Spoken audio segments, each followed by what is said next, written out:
Comment vous savez ces choses-là? Ah, Najla? Il faudrait qu'on regarde là, le fichier là, des affaires pour la fin de la semaine, si on peut récupérer quelques dossiers qui pourraient être plus ou moins frauduleux. Alors qu'il ne reste que quelques jours pour corriger les déclarations de revenus en ligne, certains en profitent pour les truquer.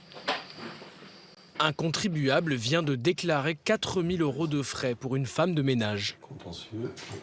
J'ai trouvé ça bizarre. Donc j'ai regardé, ça lui génère 2 000 € de remboursement d'impôts.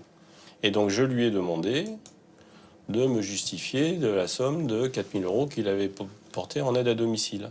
Il m'a répondu pour me dire, voilà, je vous envoie l'attestation.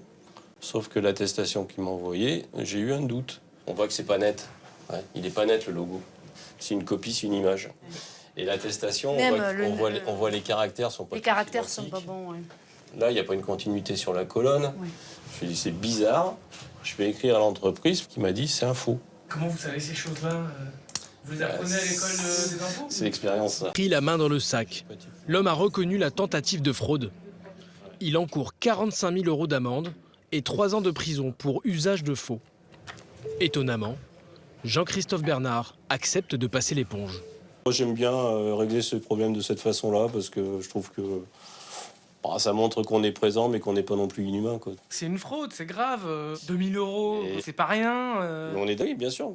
Mais peut-être que pendant 10-15 ans, maintenant, il va se tenir à carreau, quoi, c'est tout.